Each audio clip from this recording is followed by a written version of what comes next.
Nous sommes au cœur des Alpes françaises, loin des sentiers battus, là où la neige n'est habituellement foulée que par la faune locale. Faune qui comprend les skieurs de randonnée et les alpinistes, deux disciplines qui ont fusionné il y a une quarantaine d'années pour donner le ski alpinisme. La Pierramenta, c'est la fête du ski alpi, une compétition engagée, un public passionné, une communion entre amoureux des montagnes. On pratique ici le ski alpinisme originel, en pleine nature, en montagne, à travers les plus beaux sommets des Alpes beaufortaines, en binôme de deux athlètes expérimentés qui vont tisser des liens pour la vie dans cette odyssée hivernale. Une course sur 4 jours qui vont emmener les meilleurs mondiaux sur des tracés sinueux entre les plus beaux sommets des Alpes. 200 équipes s'embarquent chaque année dans l'aventure Pierramenta. Environ 10 000 mètres de dénivelé positif à gravir sur 4 jours, autant à descendre. Et c'est ça qu'ils et elles viennent chercher, parfois de très loin. Pas c'est un mythe, parce que la Pierramenta, c'est l'essence du ski alpinisme.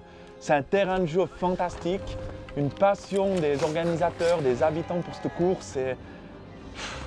C'est le summum. C'est juste une course gigantesque, avec une organisation énorme à la clé. C'est vraiment la course à faire. C'est le rendez-vous annuel de tous les passionnés de ski alpinisme, donc il faut y être. La Pierramenta, c'est une super course, c'est la plus grande course au monde qui existe. Je suis déjà venu ici et ça va été alors 4 jours ensoleillés, j'espère que ce sera pareil. En tout cas, si je pouvais, je reviendrais tous les ans. C'est le Tour de France du ski alpinisme. Tout ski alpiniste doit de l'avoir couru au moins une fois dans sa vie. Et cette année, j'ai décidé d'y participer et de me préparer pour. Je viens parce que c'est super dur. Si tu arrives en plus à la terminer, là tu peux être fier de toi. C'est ma course de ski alpinisme préférée, elle est très complète. Partager 4 jours avec un équipier qui est aussi un ami, c'est quelque chose de très beau. Et puis, les parcours sont vraiment spectaculaires. C'est un événement qu'ici on attend tous depuis longtemps. Moi aussi, ça va être ma 16e édition cette année avec Alexis Sévennec. Je crois qu'on a déjà une belle petite étape, une étape de repli évidemment, parce que voilà, quand il fait pas beau, au niveau des secours, au niveau de l'organisation, on ne peut pas forcément tutoyer les sommets comme on le voudrait. Donc on va plutôt jouer sur le secteur un petit peu du plané, puis ensuite monter vers Tête Rouge, et puis on aura encore une belle descente jusqu'à l'arrivée. C'est de faire la plus belle course qu'on peut, on a bien la forme et on essaie de profiter de ça et de ne pas faire de bêtises pour essayer de faire comme l'année dernière. On dirait peut-être que là-bas ça s'éclaircit un peu, donc on va croiser les doigts. La météo capricieuse n'a pas réussi à doucher la bonne humeur générale qui parcourt les heureux engagés dans l'édition 2025. Jour 1, 2250 mètres de dénivelé sur 16 km, une limite pluie-neige à 1600 mètres, une neige mouillée, du jour blanc et un iota de brouillard. Certes, on ne gagne pas la pierre le premier jour, mais méfiance, une mauvaise chute, une casse matérielle, et la pierre peut s'arrêter là. Un risque partagé, tant en élite qu'en amateur éclairé. En élite dame, combinaison bleu ciel et casque jaune, Axel Mollaret accompagné de Lorna Bonnel et dans les groupes de tête. En élite homme, très vite, 2 équipes s'échappent. Le binôme Beaufortin, William Bourmardion, Xavier Gachet, sacré champion du monde par équipe il y a quelques jours. La paire française Mathéo Jacquemou, Samuel Eki, qui est avec eux, ayant chopé la médaille de bronze dans la même discipline. Ces deux duos qui se défient se connaissent donc très bien. La paire franco-italienne Anselme Damevin, 22 ans seulement, et Nadir Magali, italien, trailer élite et skieur alpiniste élite, tentent de les suivre au plus près.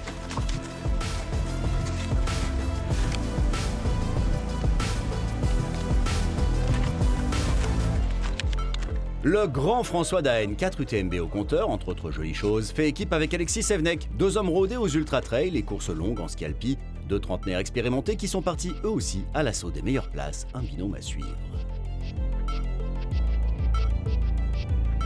Les 2 équipes meneuses commencent les dernières descentes vers la zone d'arrivée, toujours dans un bloc compact. En élite dame aussi, le podium commence à se constituer doucement, 3 équipes ayant quelque peu distancé la concurrence. L'épatante Axel Gachet-Mollaret est rodée à la Pierramenta, elle l'a gagné 5 fois déjà et avec différentes partenaires. Cette année, elle tente d'emmener Lorna Bonnel vers sa première victoire sur la Pierra.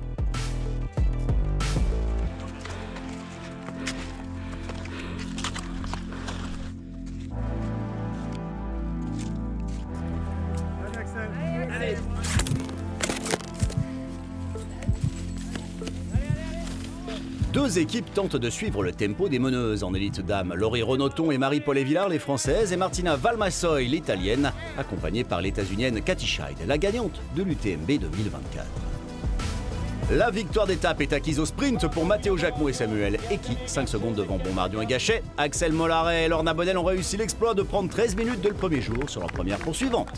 Les premiers podiums sont constitués, un classement général provisoire posé, mais un quart seulement du travail est fait.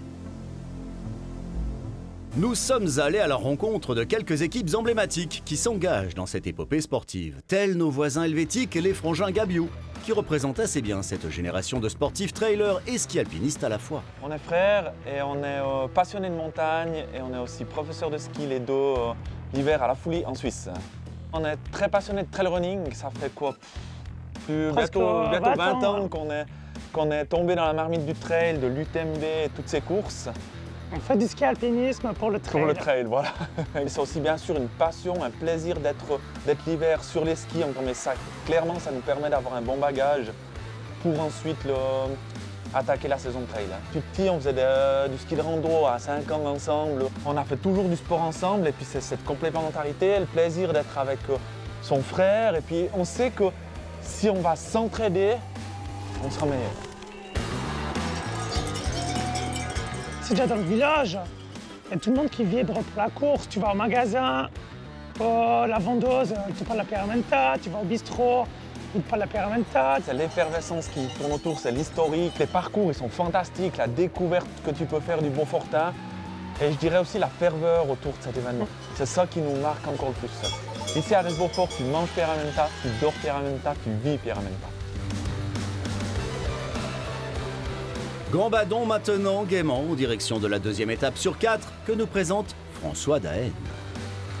Le parcours aujourd'hui, vu qu'il a neigé quand même presque 15 cm en haut, on va pas pouvoir aller faire des sommets hyper raides, mais voilà, on a la chance ici d'avoir quand même une bonne variété de sommets, donc on va aller sur la Roche-Parcire, un sommet qui est un petit peu à l'est d'Arèche, et puis on va y monter plusieurs fois, une portion en couloir, une portion par derrière vers le lac de Roselange, et puis ensuite on va rentrer vers le col de la Forclaz, qui est quand même bien connu de la Pyramène, pour redescendre sur le planet. Ah, aujourd'hui, c'est le deuxième jour et actuellement il neige sur les parcours de la Pyramenta. Donc on a des conditions très hivernales. Une étape extrêmement longue aujourd'hui avec 3000 mètres de dénivelé, 5 montées. Ça va être un vrai défi. La neige, comme les athlètes, sont de retour à travers Arèche. Un départ au chrono neutralisé au centre du village. Aujourd'hui, de la neige au départ, des éclaircies en altitude, mais toujours un cadre de rêve. Et oui, on est en Beaufortin. Pour moi, c'est avant tout la liberté qui prime dans les courses de ski alpinisme. C'est beaucoup plus sauvage, on est dehors, en pleine nature, dans l'environnement. Il y a aussi plus de responsabilités personnelles parce que ce sont des courses très longues et aventureuses. Et c'est pour ça que je suis ici à la Pyramenta. D'entrée de jeu, Xavier Gachet et William Bombardion prennent les commandes devant Matteo Jacquemot et Samuel Eki, suivis d'Anselme Damevin et Nadir Maguet. La course à la victoire prend cash en élite homme. En élite dame, Lorna Bonnel et Axel Mollaret continuent leur cavalière seule et aggravent même l'écart d'entrée. Les reines de la pierre, ce sont elles. L'Italienne Martina Valmassoy et l'États-Unienne Katie Scheid continuent leur Pyramenta. Entre ultra trail et ski alpinisme, l'histoire d'amour perdure. De plus en plus d'athlètes œuvrant avec brio dans ces deux disciplines. Le soleil brille, la vie est belle quand on mène. Ouvrir le bal est toujours un bon signe physiquement parlant. Ne pas sentir le souffle de ses poursuivants dans la nuque aussi, psychologiquement parlant. Le grand François Daen s'est engagé dans la Pierra depuis plus de 10 ans et ne cesse de se rapprocher des podiums. Être dans le top 10 d'une épreuve comme la pierre est déjà en soi signe d'une maîtrise absolue. Les podiums d'étape et du général, un must. Il y a des moments où les images vous époustouflent à travers les écrans, comme aujourd'hui. Cette session vidéo du jour permet aussi aux équipes de tête de revoir les paysages traversés, des binômes bien trop souvent concentrés sur la trace, les reliefs et leurs partenaires, qui n'ont que peu d'instants de contemplation. Ils caracolent sur les crêtes, ont accru leur avance de manière spectaculaire. Cette foulée, c'est celle que l'on a quand on vise le doublé. Les champions en titre qui, malgré un calendrier sportif chargé, semblent comme ski alpiniser les cimes avec une habileté hors pair. L'ordre des meneurs ne change pas, seuls les écarts vont changer. Tout est encore possible dans le top 5, même se faire plaisir dans l'effort si l'on en croit les sourires affichés par les élites du ski alpi contemporain. Au col de la Forclaz, les cloches résonnent, le public ne va cesser de se densifier au fil des étapes. Ça aussi, c'est la Pyramenta. Quant au duo Axel Mollaret-Lorna Bonnel quand il se présente au col de la Forcle, se prononce bien Forcle, il est aisé de constater qu'elles accroissent encore leur avance avec une facilité apparente déconcertante. Le radieux soleil alpin s'est fait plus discret. Sur les dernières descentes, le jour blanc, une fine couche de neige masque les pièges, mais la maîtrise des près de 195 binômes encore en course fait le taf. Cette étape a peut-être été décisive. Les champions en titre ont en tout cas creusé un certain écart au général. Ils ont frappé fort, ils ont frappé très fort. Il reste 2 étapes. En 2022, on avait gagné les 2 dernières étapes avec pas mal d'avance. Voilà, on va se battre. De toute façon, on est là pour ça. La meilleure équipe élite filles a masterisé la concurrence, mais on le sait, tant que l'arche d'arrivée finale n'est pas franchie, rien n'est fait. Rien n'est impossible sur la Pyramenta. Il y a une équipe qui attire les médias, la paire Jean Sulpice, chef cuisinier doublement étoilé, accompagné par Charles Duboulot. Leur objectif, entrer dans le top 50. 2 hommes passionnés de montagne, l'un plus habitué au fourneau de l'auberge du Père-Bise à Talloires sur les rives du lac d'Annecy, un virtuose de la haute gastronomie. Pour l'autre, la verticalité, c'est son métier. Né à Faverges, très vite il se passionne pour les sommets, un virtuose de la haute montagne, portrait d'une sacrée belle paire. Ça a toujours été un peu la passion de la montagne, d'évoluer dans un environnement naturel. C'était un peu un rêve de faire la Pyramenta, donc j'avais déjà fait une fois et je voulais essayer de le partager avec Charles. Je trouve qu'il y a des vraies similitudes dans ce sport de ski alpiniste, comme si j'étais dans un service où il y a beaucoup d'enchaînements, d'anticipation aussi à avoir. Et là aussi un état d'esprit d'équipe qui est vraiment très intéressant. Et là sur cette pierre avec Charles, de partager cet état d'esprit d'équipier et d'équipe, c'est vraiment une expérience qui est très riche et passionnante. Où Jean ? Il est là. Mine de rien, il y a un peu la notion de cordée que moi j'ai en alpinisme qui est hyper intéressant. Sur cette course-là, moi ça aurait été une course solo, je serais jamais venu faire ça. Ce qui est vraiment génial d'ailleurs dans l'alpinisme, que je trouve, ça crée des liens qui sont très durs à créer dans la vallée. En tout cas, moi je trouve, dès qu'on part dans un milieu un peu plus vertical, il y a autre chose qui se met en place, il y a d'autres liens qui se créent et ça c'est hyper fort en montagne, en alpinisme. On a envie de donner le meilleur, mais surtout on veut essayer de... On est perfectionniste, donc c'est ça aussi qui est intéressant, c'est d'essayer de s'adapter et de se compléter. Avantage en nature pour Charles, plutôt qu'ingérer en course des barres énergétiques industrielles. Là, c'est du maison, concocté avec passion, comme tout ce que fait Jean. Et pour toi, Charles, je trempe 2 fois dans le chocolat. Même 3 fois. L'excellence, la perfection, en fait, moi, mon rôle, c'est de construire une assiette et de la déconstruire pour la reconstruire encore mieux. En fait, c'est jamais abouti, quoi. On est toujours en train de se remettre en question pour comment faire encore mieux. J'ai aussi la passion pour la montagne, on va dire de manière un peu plus basique, mais j'ai aussi voulu être performant dans ma pratique. Et là-dessus, je pense qu'on parle le même langage avec Jean. Et quand on vient faire un truc comme ça, on essaye d'être performant, même si notre niveau il est modeste. On essaye quand même de donner le meilleur. Donc voilà. Donc je pense qu'on se nourrit bien l'un de l'autre. Aujourd'hui, on va monter voilà, jusqu'à la pointe du Dard, redescendre ensuite jusqu'au un tout petit lac qui est le lac des Chiens, pour aller chercher vraiment un ras le Grand Mont. Et puis l'arête, on va la prendre au milieu, là, donc la mythique arête du Grand Mont face ouest. C'est quand même un passage pas à négliger, il faut quand même arriver toujours un petit peu lucide sur ces choses-là. Et puis même la dernière descente, elle est quand même très longue depuis le sommet, on a 2700 mètres là jusqu'à 1200 mètres, donc on a quand même de quoi s'exprimer aujourd'hui. C'est ma 3e Pyramenta et j'ai aussi fait 2 Pyramenta été, donc je connais plutôt bien le Grand Mont. C'est toujours sympa ce passage. Après on verra si on a le temps de voir le paysage ou pas.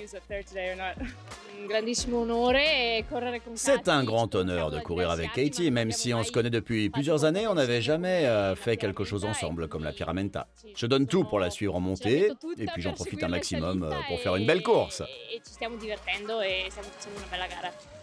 Quand on aime la Pierra, on aime se lever et partir tôt au départ. 7 heures, programme du jour, une petite vingtaine de kilomètres, 2317 mètres de dénivelé. Ça va chauffer pour les cols en pipette.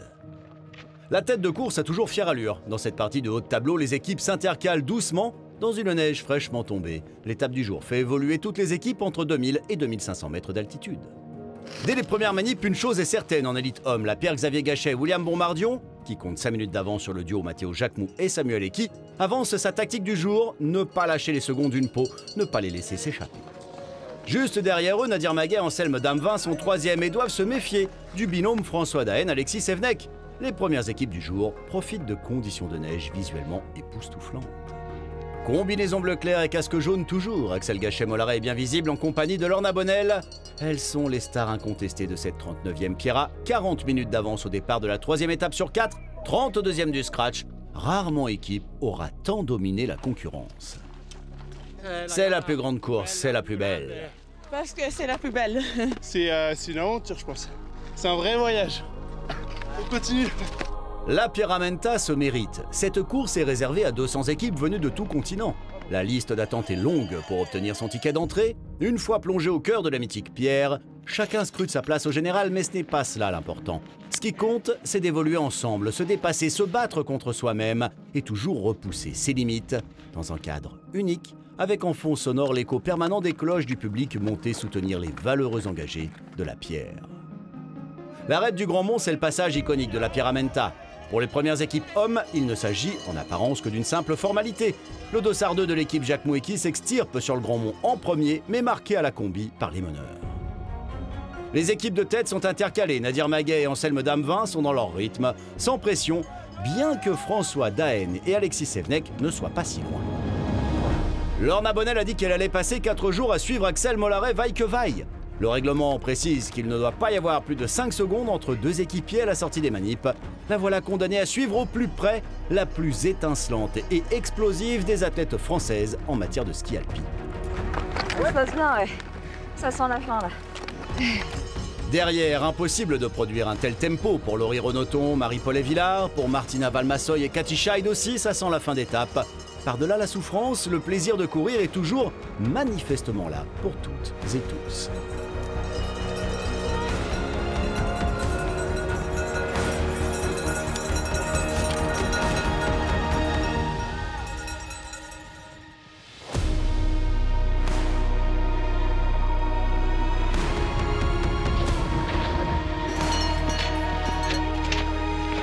Il ne reste qu'à se laisser porter par la pente, ou presque, pour rallier la ligne d'arrivée. Les podiums du jour et le classement général ont confirmé les choses. Une belle paire de potes est en passe de réaliser le doublé en élite homme. L'étoile flamboyante du ski alpi français est en passe d'emmener à ses côtés une nouvelle coéquipière à la victoire. C'était une journée magnifique, hein, une belle étape avec le mythique Grand Mont et l'arête technique. C'est le ski alpinisme à l'état pur. En altitude, on a eu beau temps et puis il y a toujours un panorama à couper le souffle. Même là, en course, j'ai pu en profiter.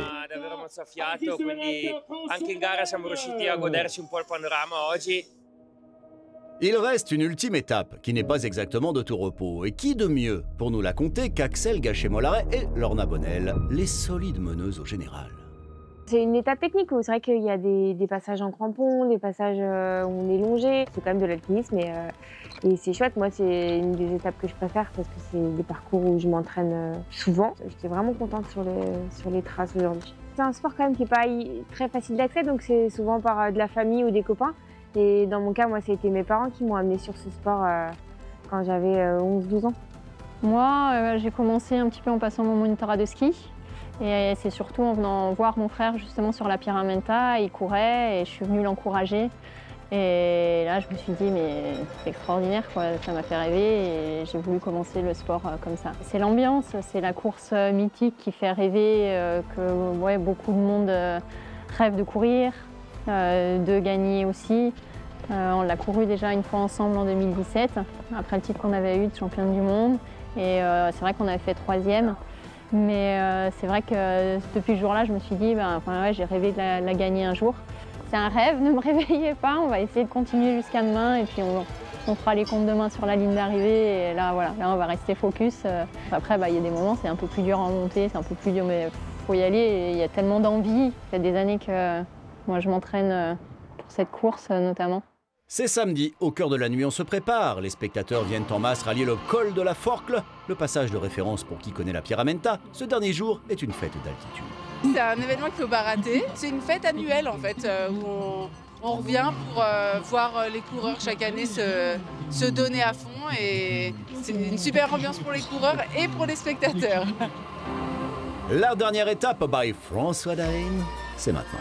Dernière étape, souvent on repasse plusieurs fois au même endroit histoire de mettre un petit peu d'ambiance et de voir un peu les spectateurs qui ont eu le courage de monter là-haut. Donc on va passer plusieurs fois au col de la Forcle, 3 portages assez raides quand même. Deuxième fois on remonte dans la combe nord du Grand Mont, repassage au col de la Forcle et puis on va rechercher l'épaule du Rognou qu'on a pris lors de l'étape longue pour ensuite redescendre là sur le planet. Donc ouais, ça fera un peu plus de 2000 mètres et je pense qu'il y a de quoi s'exprimer encore aujourd'hui. Je pense qu'il y aura du monde sur la trace pour nous encourager et c'est vraiment plaisant. Ouais. On voit ça nulle part ailleurs, hein, et on est content d'être là. La dernière étape est une boucle qui serpente entre 2000 et 2300 mètres. Le départ est à Arèche à 1200 mètres. Le brouillard semble habiter les lieux, mais patience car quelques mètres plus haut, les supporters sont déjà sortis des nuages. Les raclettes, les clochettes, les réconfortants liquides chauds sont en place. Il ne reste plus à l'astre solaire qu'à se réveiller pour enchanter les lieux. Le col de la Forcle, avec l'accent, c'est ça, une étreinte unique en son genre, une haie d'honneur bouillante qui accueille chaudement les premières équipes du jour. William Bombardion et Xavier Gachet, les leaders en élite homme, ont 5 minutes d'avance au général mais ne lâchent rien au binôme Matteo Jacquemou, Samuel Eki, second qui se bat peut-être pour remporter la dernière étape. Nadir Maguet et Anselme Damevin sont 3e et pas tout à fait sous la menace du duetto François Daen, Alexis Sévenec 4e. Derrière les premiers, on prend un peu plus le temps de savourer le moment. Axel Gachet-Mollard et Lorna Bonnel mènent chez les dames, et là aussi, malgré une avance gigantesque au général, elle reste pro et assure le show du ski alpi de haut niveau. La paire Katisha et Martina Valmassoy suit, Laurie Renaudton, Marie-Paul Villard aussi. En sortant du col, pas encore de boule au ventre, on sait que le parcours repassera par là et que l'on pourra une dernière fois faire le plein d'énergie dispensé par ce public en transe. Du beau geste, de la belle neige, des paysages incroyables de beauté. La Pyramenta, c'est ça.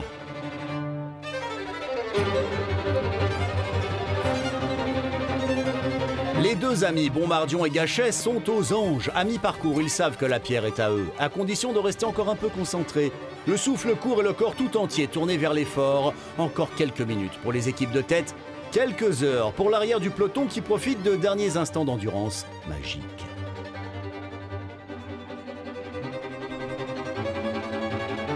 Faut savourer la dernière. Le temps est magnifique aujourd'hui, donc faut en profiter. Merci aux spectateurs, merci à l'organisation, merci aux bénévoles, merci à vous la presse, à tout le monde, parce que sans vous, il n'y aura pas de course. C'est incroyable, jamais vu ça, la grande classe. On kiffe, un accueil de triomphe.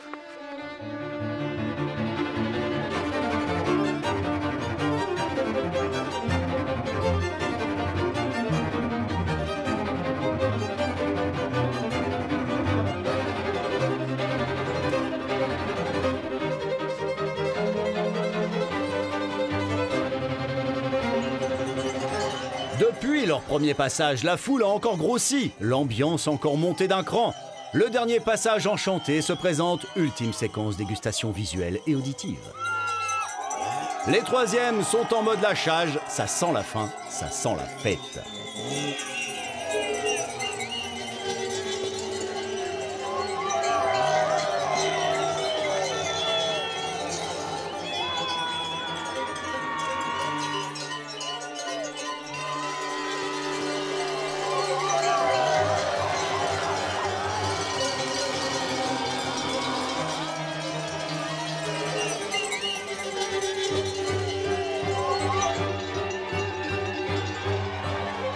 C'est à regret qu'ils et elles quittent les lieux, mais il faut bien en finir avec cette 39e édition de la Pyramenta. Une dernière descente ardue en direction de l'aire d'arrivée, et il sera temps de faire les comptes et la bamboche. Consécration pour l'équipe Xavier Gachet, William Bombardion, la joie et l'allégresse, pour une paire de copains qui payent leur doublé. Samuel Eki et Matteo Jacquemou, qui sort par la grande porte, c'était sa dernière pirate. Nadir Maguet sur le podium avec Anselme Damevin, son premier en senior, la classe. Alexis Sévenec 4e avec François Daen. L'année passée, c'était vraiment beaucoup d'émotions parce que c'était notre première. Cette année, c'est différent, mais c'est autant de plaisir, voire plus, parce qu'il y a quand même cette pression en moins de ne jamais y arriver, en fait. Vraiment bravo à eux. Je repense à quelques années en arrière. Je crois que c'est 2013, ma première année, première Pyramenta en cadet.